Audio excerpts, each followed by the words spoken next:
رمضان كريم يا اخي. الله اكرم، اللي بيحب كله كريم. اها الليله اليوم ده كيف معك؟ والله كنت صايم هاي الا لكن اليوم ده قديت به. يا يا راجل راجل انت ده مالك يا زول ها؟ غديت كيف يعني فطرت؟ والله يا فضل اخوي شغلتنا شغله حاره، العتاله دي والله حاره وربنا ما امر بالهلاك. الواحد يشيل الشوال ده في ظهره من المخزن للوري، من المخزن للوري، تعبت والله. والله شغلتكم صعبه، لكن برضه يعني كانت تحاول تتم يومك يا اخي. والله قدر ما حاولت اتمه الا بس شفت العتال معانا ديل مساخيت. كيف؟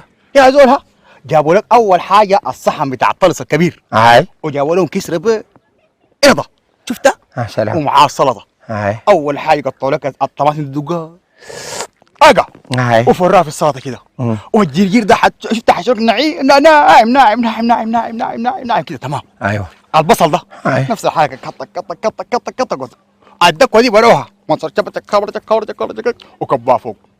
والله العظيم كده شفتها، وبعد ذاك عملها بيدينه كده ها اها بقى سمحه شفتها خاتف لونين كده، وجابوا لك زي السمسم وكبوا لك فوق زي السمسم اصلي اخضر. ها غلبني عينت زي السمسم والكسره كنت ازولها، دخلت يدي عملت لها يد نزلت بقى ارده الحمد لله.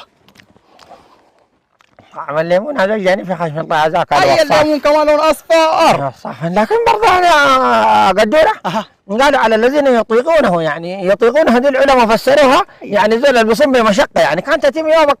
والله يا اخي قلت لك غلبني لكن برضه لكن كمان ما دوك رخصه. ايوه صح. فديه طعام مسكين. ايوه صح. ما تنسى الفديه. صح. انت زول فاطر ما تنسى الفديه. ما بنساها تبقى. هاي عليك الله. ان شاء الله الفديه وطلعها. يا سلام. اول حاجه طلع الفديه دي ان شاء الله. لا ما بتقصر ترى. تسلم. اخوي ارقد عافيه. الله يبارك فيك. ربنا يتقبل مننا ومنكم صالح الاعمال. الحمد لله. الله الحمد لله رب العالمين.